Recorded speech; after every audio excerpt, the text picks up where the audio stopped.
an sunatu jabrani flebo ayo bismillah dongi baro keneka bi dongi baro baguruba wala amena kuma do min be nyene maya je fantan nan bela jelen fe ka ketta siblaye ka nyashi mauma maumin be wuli ka tu joli di wala sa ka mau kon ninki shi o do nyene maya an fe ya amena kuma kan bi dongi baro kon nan ni o temana ka boy ki wara waro bambulo minum bela jelen bina la se aw ma ka keni bitene juin kalo tleta ani nan samba flani mwani kele ayo bismillah.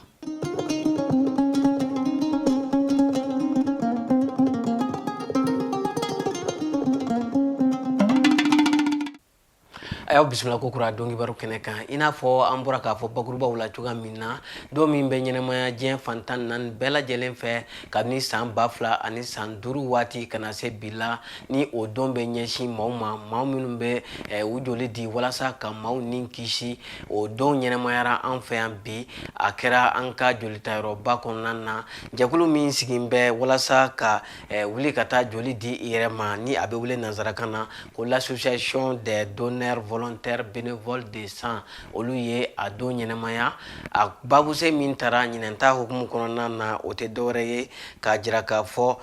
ko ni joli di ko ye jien bela jelen kisi ani fana babuse wore bubulo ni oye ka fo joli di o ka di lakana kono na wala sa ambe hukumu min kono na ni oye coronavirus clé mo be se ka kisi bana utoro ma chuka minna anka kuna foni na amnata danyo ni aka jatala tijan sidibe keneka uyansu mina anga jako laje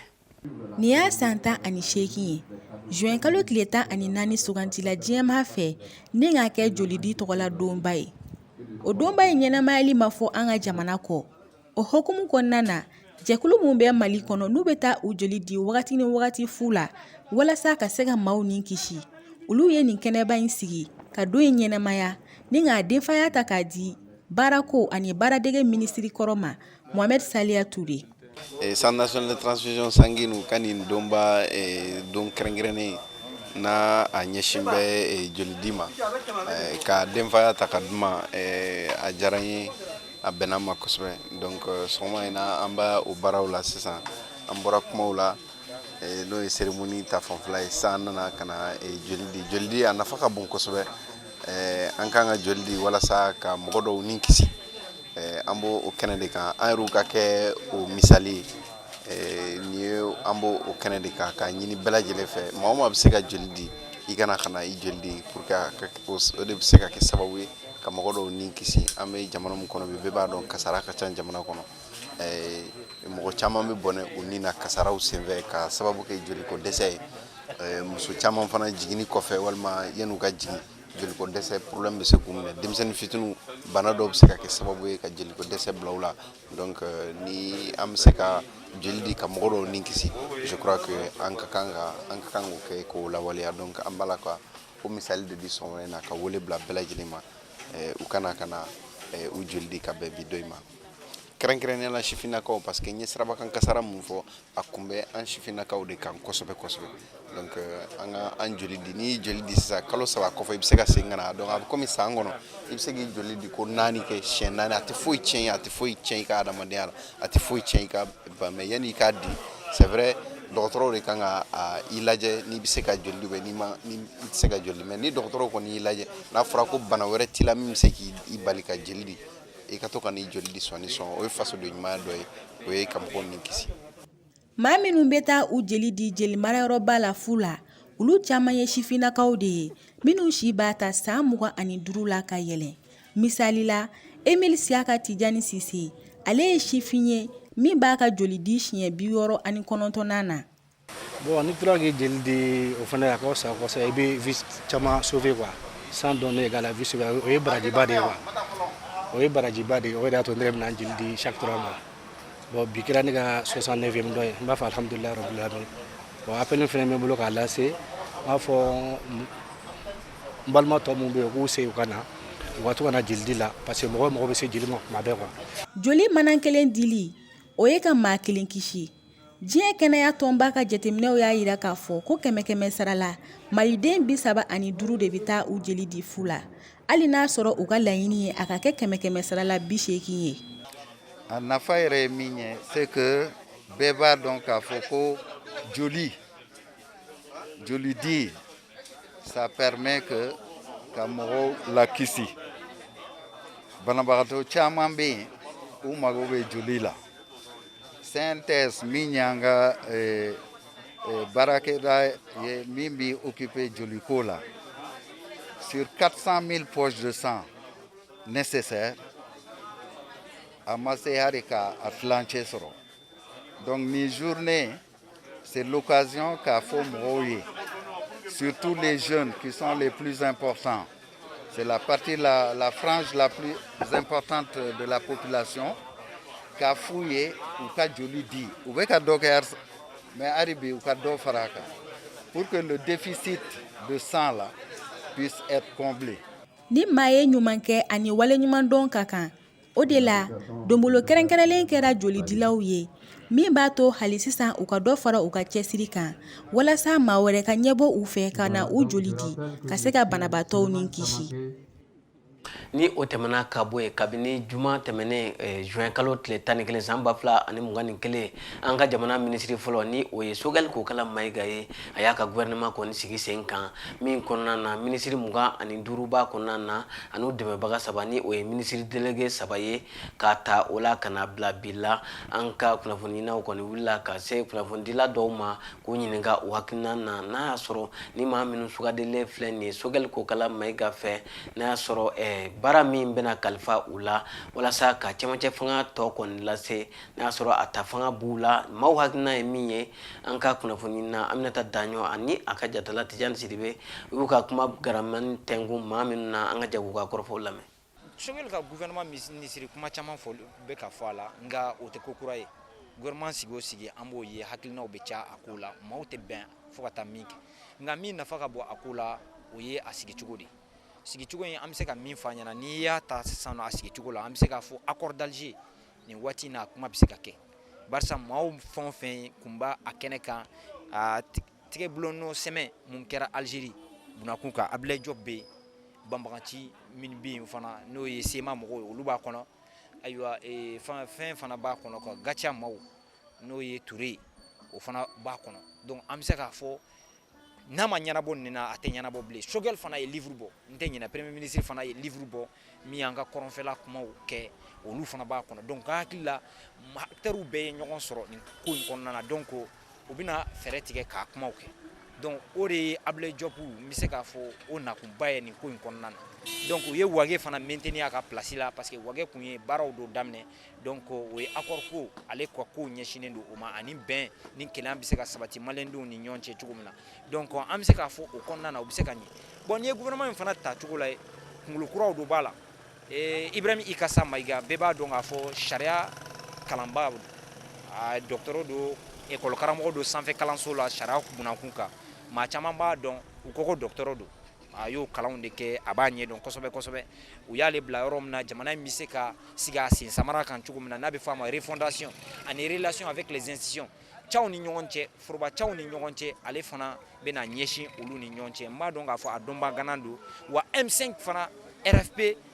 maaba do fana don parce que olu de wulila k'a yira k'a fɔ ko yɛlɛma ka boloda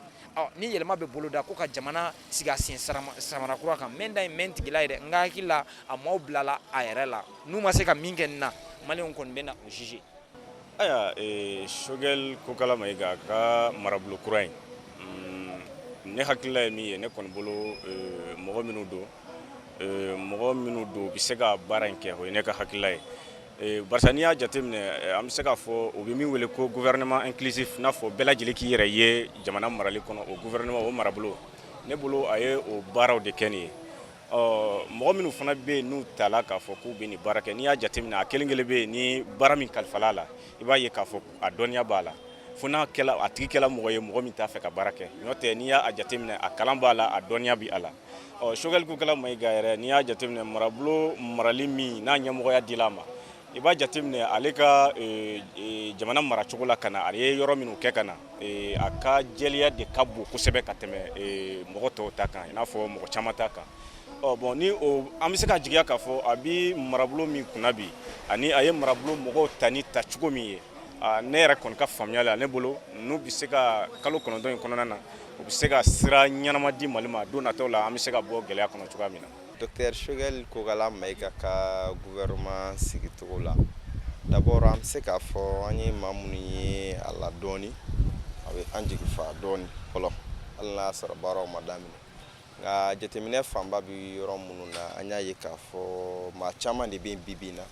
minnu bɛ k'a fɔ ko olu m'u yɛrɛ ye a kɔnɔna la donc a dun fɔra k'a fɔ ni gouvernement bɛ sigi a ka kɛ gouvernement inclusif ye maliyɛn den bɛɛ lajɛlen bɛ se k'i yɛrɛ y'a kɔnɔ an b'a dɔn o tɛ se ka kɛ mais jɛkulu dɔw fara-faralen don ɲɔgɔn kan minnu bɛ ni olu bilalen don fanga ɲini hukumu kɔnɔna la donc ni gouvernement bɛ sigi a ka kan ni olu jɛkuluw ka ɲininka u ka hakilinata la ani u yɛrɛ bɛ yen n'u bɛ bolo maa minnu b'u jɔyɔrɔ fa jamana ko kuma a n'a kɛwale la olu bɛ se ka ye a kɔnɔna la cogo min na donc an bɛ donni min na ko bi an ɲɛ b'a la k'a fɔ an ka parti politiques ni olu yɛrɛ ka baara bɛɛ lajɛlen bɛnnen don fanga ɲini kama olu bɛ k'a fɔ ko olu m'u yɛrɛ y'a la nka dɔw fana b'a la k'a fɔ charte min bɛ yen ni o sigira sen kan concertation na septembre kalo tile 10 fo ka taa se 13 ma ko o violera sabula a yirala k'a fɔ ko gouvernement kan ka dan maa 25 de ma nka an dun b'a la liste min bɔra ministre ye maa 25 mais ministre délégué maa 3 b'a la donc o hukumu kɔnɔna la an bɛ se k'a fɔ ɲininkaliw b'olu bɛɛ la mais nin bɛɛ lajɛlen kɔnɔna la ne yɛrɛ ka yeta ye mun ye k'a fɔ maliyɛn den bɛ yɔrɔ min na ko bi an bɛɛ de kan ka fara ɲɔgɔn kan sabula n'a fɔra ko maa 25 ni maa 28 ta la sigikafɔ de y'a kɛ wa hakili de bɛ se k'o bɛɛ lajɛlen yira donc an bɛɛ lajɛlen ka fara ɲɔgɔn kan k'an bolo don da kelen fɛ k'an bolo di ɲɔgɔn ma ka bɛn da kelen fɛ ka bɔ da kelen fɛ ka docteur Choguel Kogala Maïga ani Asimi Goïta k'u dɛmɛ nin baara in na i n'a fɔ Choguel yɛrɛ bɔra ka fɛn kelen mun fɔ parce que Mali yɛrɛ problème bɛɛ lajɛlen bɛ yɔrɔ min na maa ko tɛ i y'i yɛrɛ a la i m'i yɛrɛ y'a la o tɛ hakilina dɔw de bɛ système dɔw de bɛ minnu tiɲɛnen don ni olu bɛɛ lajɛlen kan ka dilan o tɛ se ka dilan ni maliyɛn den bɛɛ lajɛlen ma sɔn yɛlɛma ma yɛlɛma mun bɛ yen maliyɛnw de bɔra k'a fɔ ko i bɛ ka dɛsɛra k'a ka taa parce que i bɛ ka tilela a yirala k'a fɔ yurugu cayara dunkojuguya cayara mara tagabolo man ɲi donc n'a i bɛ ka ta kalo 10 maa minnu nana a yirala k'a fɔ olu ma se ka baara fɛnɛ kɛ ni olu ma se ka baara kɛ olu talen kɔfɛ tuguni maa minnu nana donc ne bolo k'a fɔ bi maliyɛndenw kan ka fara olu kan k'olu dɛmɛ Choguel y'a fɔ ko corruption a bɛna wuli k'i jɔ o kɛlɛ laban dɔw tun y'a fɔ ko ale bɛna kɛ a ma se depuis a y'a tile la bɛɛ y'a ye k'a fɔ a y'a nana ko tolérance zéro k'a bɛna kɛ a ma se mais bi maliyɛnw b'u yɛrɛ ɲininka Choguel fɛnɛ ka kuma fɔlɔfɔlɔ kɛra o ye yala a bɛna se k'a kɛ yan donc nin kelen a bɛna se ka kɛ a tɛna se k'a kɛ a tɛ se ka kɛ ni Choguel ni Asimi kelen ka jɛ ye fo maa minnu bɛ yen n'olu yɛrɛ bɛ baara la olu ka jɛ k'a fɔ yuruguyurugu kɛlɛli maliyɛnw ka bɔda b'o de fɛ donc mauvaise gouvernance fɛnɛ ni o ye mara kɛcogo juguya k'a kɛ ni ne kɛra fanga la n kɔrɔmɔgɔ m'olu de nommé fan bɛɛ lajɛlen fɛ donc o kangarimadakan de bɛ ne bolo ka ɲɛsin docteur Choguel ani colonel Asimi Goïtaw ma ni an bɔra o yɔrɔ na an b'an kunda o tɛ de lamicɛ kan sibiri tɛmɛnen yɛlɛma ni o ye fanga ɲinitɔn y'an ka jamana kɔnɔna na o ye kalansoba kɔni sigi sen kan ni o ye yɛlɛma akademi ye walasa ka lakɔli ta ka an ka jamanadenw sɛgɛrɛ minnu bɛ Mali kɔnɔ ani Mali kɔ kan walasa u bɛ se ka dɔ kɛ u yɛrɛ ye cogoya min na an ka kunnafoni ɲina Tijani Sidibe tun b'a kɛnɛ kan na a ye min sɔrɔ an ye an ka jɛ k'o lajɛ bi sigi tun bɛ an ye kalanso an bɛ se k'a fɔ kalanso dayɛlɛ min bɛ jamanadenw former fɛn camanw kan bi tun ye o lancement ye an ye kunun ni bi an tun b'a lancement kan donc bi an ye cérémonie officielle de lancement kɛ kalanso in an y'o fɔ écoleso jɔlen tɛ ka salle de classe ni bancs ni fɛnw bila a kɔnɔ mais école min don école virtuelle don où responsable b'a la conseil d'administration b'a la minnu chargé don ka gérer direction b'a la ani chargé de programme b'a la minnu chargé don ka réfléchir gɛlɛya minnu bɛ yen formation bɛ se ka ɲini a kɔnɔ cogo di mɔgɔ minnu bɛ se ka taa ɲini ka na formation animé a bɛ animé cogo di a bɛ animé yɔrɔ min na parce que o bɛɛ ye fɛn ye ni mɔgɔ ma bila o bolibolo la an tɛ se k'olu kɛ donc olu bɛɛ de bɛ nin kɔnɔ pour nous permettre jamanadenw ka degun min ye renforcement niveau ye k'o dɔn k'o modules labɛn maa minnu cɛsirilen maa minnu bɛ se ka baara kɛ ɲa ka t'olu fana ɲini pour que an kana se ka na olu bila ka se k'o former a bɛ se ka kɛ salle kɔnɔ comme an bɛ se ka kɛ bi ala ye fɛn wɛrɛw d'an ma min ye réseau ye mɔgɔw bɛ se k'u sigi covid y'a jira ko fɛn ninnu bɛ se ka développer ka ɲa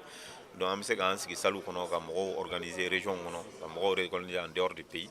pour ka expertise ta minnu bɛ jamana wɛrɛw la minnu bɛ se ka formation ninnu animer an fɛ même à distance donc kalanso ɲɛsinnen don bɛɛ ma an y'a fɔ n ka ɲɛsinnen don an ka parti kɔnɔdenw ma an ka parti ni parti wɛrɛ parce que bi n'i y'a lajɛ jɔyɔrɔ dɔ de kan ka kɛ partout la o ye citoyenw n'a labɛnni ye bi an bɛ lagosi a la kosɛbɛ mais ne hakili la parti dɔw b'a kɛ mais qu'à officialiser, qu'à formaliser comme ça, qu'à surtout créer là, surtout un papier bas là, parce que parti kono, au bien mais ni quel nous avons parti créé parce que la récipicé va boulot pour la baraque ni question nunga, donc ne boulot à charger l'endo au la folo. Flana oye ka citoyen domaine wara la ka renforcer, mi anga culture ko ye. Mi anga compétence technique ou yéré parce que souvent il veut kalange mais il veut bon niveau mieux kalana ti de me souvent à fin chamanke qui de me ko to renforcer kenema pour que gase qui yoro fa comme il faut bon ka citoyen la ben domaine wara la ka sensibiliser ka pousser a khani sigi ka jamana la jete a sego mi aga sego ke parce que ne bolo ambe ne un constat chamange mais véritablement fanga bouger de au bouger le tsega ke ni malabe au côté bala chela benana véritablement on va écouler ben pour que jamana gele of na gase ko ni rofal o tɛmɛnen kɔ an ka kalansoba min bɛ wele ko technolab o maaw kɔni hakili jagabɔ kɛnɛ sigi sibiri tɛmɛnen min kɛnɛ kana na kɔrɔfɔ min b'u bolo o tɛ dɔwɛrɛ ye gɛlɛya minnu kɛra an ka jamana kɔnɔ ni waati laban in na a ma dogo maa si la kalanko o na kɛ cogo di fɛɛrɛ jumɛn ni jumɛn kan ka sigi sen kan walasa an ka denmisɛnninw olu ka siniɲɛsigi u ka se ka kɛ ni kalan kɛ ko ɲuman ye u ye wele bila maaba saba ma walasa olu kana hakili jagabɔ in kɛnɛ kana na min bɛ tali kɛ musa marala ani adam diko fo ka taa se Sheikh Umar Dumbiya ma ninnu bɛɛ lajɛlen tun bɛ a kɛnɛ kana na a ma fɔ an ka kunnafoni na Umar Tarawele kɔ a y'an sama min na an ka jɛ k'o lajɛ. Bon bi sigi in tun ye ekɔlidenw tun ye san o san ekɔlidenw bɛ bureau dɔ sigi pour que ka direction dɛmɛ a ka baara la bon bureau in tɔgɔ ye SETI synergie des étudiants de Technolab ISTA bon u yɛrɛ dama ni ɲɔgɔn cɛ u bɛ activité dɔw kɛ comme ballontanw ensuite sorti sur le terrain ni entreprise ou ni visiter et puis aussi les activités culturelles ou anga dongo ni seko konyaw donc abato be ñongon don be ñongon hakli be ñongon blastra hakli ñman tableau la donc au jekulu de tune conférence organisée nous et Moussa Mara ani Adam Diko ani Cheikh Umar Dumbiya wole Lukana Fara ka gérer pour que ka kuma Mali école ko be cogo mina aussi sanama je pense question chara munu wole la kana ka franfasia di je pense oui fana yu jenioro fi oui information chaman di geleya mun be jamana kono mun ye warko ta fa ni ani basigi balia olu be se ka jouer cogo mina kalanko kan bon kala fana Mali la be ni ka samu ga mo be ma basigi parce que école so jora karamɔgɔ dɔw be munu fana ma jo ni karamɔgɔ jolen tɛ I b'a dɔn niveau bɛ jouer niveau kɔni kan donc o kumana o fɛn ninnu kan a n'a fɛn caman wɛrɛ écoledenw fana ye question caman posé je pense que conférenciers ye réponses olu jaabi ni hakilinaw ye minnu bɛ se k'u bilasira. Jɛkulu min ka wulikajɔ bonyanen don nin waati laban in na walasa Faransi jamana o ka taa ka bɔ an ka jamana kɔnɔna na ni o ye yɛrɛwolotɔn maaw ye o ye kunnafoni di jɛrɛ kɛ sibiri tɛmɛnen ka maaw ladɔnniya kun minnu na u ka wulikajɔ bonyanen don Faransi jamana o ka bɔ an ka jamana na k'o walawala jamanadenw ye ani ka maaw wele ka taa fasoden ɲumanya ma an ka kunnafoni na Tijani Sidibe kun b'a kɛnɛ kan a ye min sɔrɔ ye an ka jɛ k'a ɲamada o fɛ. An bɛɛ bɛ yan Mali dɔrɔn de kama an ka baara kɛ ni Mali ye an ka tɛgɛrɛ fɔ Mali kun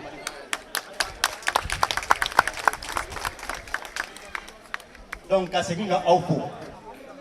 surtout aw presse mɔgɔ minnu nana yan bi n bɛ deli k'o fɔ sanu ta aw lase yan wari ta aw lase yan bɛɛ bɛ na jamana kanu de kama yan donc an tɛ se ka aw foli la o la n'a ye tɔɔrɔya sɔrɔ a y'o tɔɔrɔya ta k'a da anw kun yan nɔ an minnu bɛ présidium na donc aw k'o mɔ aw tɔgɔ la ka se bi ka wele bila aw ma kun kelen parce que bi n'i y'a jateminɛ jamana bɛ yɔrɔ min na an b'a fɔ k'a fɔ ko yɛrɛwolo ka kɛlɛ depuis don fɔlɔ minnu na n'an bɛ wele bila aw ma n'an y'an ka programme n'an ka fɛnw kɛ an b'o liti kelen kɔnɔ an bɛ k'a yɛrɛ aw yɛrɛ bɛ k'a ye cogoya min na k'a fɔ an ka kɛlɛ Ala ye diɲɛ don o don dan an ka objectif dɔ bɛ atteindre donc bi k'aw wele k'a fɔ aw ɲɛna k'a bɔ an ka programme d'activité kɔnɔna la an ka plan d'action kɔnɔna la yɛrɛwolo kɛlen don ka bɔli ba dɔ boloda o bɔli o kan ka kɛ le 25 juin le 25 de ce mois n'o ye vendredi nata o kunɲɔgɔn ye donc wele kun y'o ye an bɛ ka wele da mun kama parce que an se kan si ka fɔ an ka objectif atteindre ka fɔ an b'an bolo jigin o tɛ yɛrɛ wolo tagabolo ye an bɛɛ bɛ diɲɛ kunnafoni laban ninnu kama surtout an ka jamana kunnafoni laban kɛrɛnkɛrɛnnenya la an ka kɛlɛ kun ye min ye n'o ye faransi ye à chaque fois que an bɛ action de poser an b'a ye k'a fɔ à la suite siran bɛ kɛ faransi siran bɛ kɛ Élysée kɔnɔ yɛrɛyɛrɛw bɛ daminɛ kininkininw bɛ daminɛ k'u bɛ taa kuma lankolon fɔ kuma lankolon laban jumɛn fɔra bɛɛ lajɛlen y'o dɔn bɛɛ y'o mɛn faransi ko ale ka opération conjointe avec l'armée malienne k'a bɛna a ɲɔngiri mɔgɔ caman y'a mɛn mais mɔgɔ caman m'a faamuya anw bɛ ɲɛfɔli k'a la a kun ye mun ye parce que bi Mali an bɛ taabolo min na an ka ɲɛmɔgɔ kura minnu bɛ yen nɔ guerre de déclara la France contre la guerre min déclara la France contre la a fɔlɔ ye jumɛn ye u ko Sarasi kɛra an ka transition dirigée bi alhamdulilayi Sarasi bɛ k'an ka transition dirigée guerre filanan min déclara contre la u ko Choguel kana ta ko ka kɛ premier ministre ye o ye défi ye Choguel kɛra premier ministre ye défi sabanan ye mun ye u ko bi k'a fɔ ko accord ko yɛrɛ u t'a fɛ ka accord ko kuma yɛrɛ mɛn parce que bɛɛ b'a dɔn k'a fɔ ko Choguel le ko accord nin k'a tɛ se ka kɛ tan tɔ ko fo ka réviser u t'a fɛ k'o mɛn donc pour eux aujourd'hui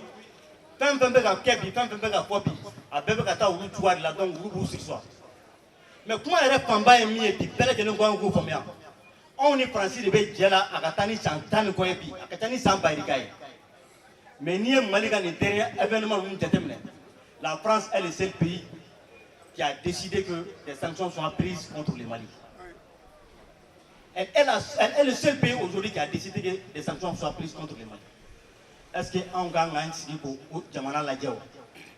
Est-ce que on gagne un sigi en 5 ans? Donc, comment on dit? On va faire un combat de oui. an lajabaw ni ne bɛ dansigi bi dɔnki baro la min labɛnna nefti jama bɛɛ lajɛlen ka wuli ka jɔ kɔnɔna na an b'aw fo ka waleɲuman dɔ a ka ɲamadali a n'a ka tulomadali la ni Alahu taala sɔnna ma don n'a nataw la an na ɲɔgɔn sɔrɔ ni kɛnɛ kelen kan an bɛna kunnafoni kuraw lase aw ma Ala ka su hɛrɛ caya.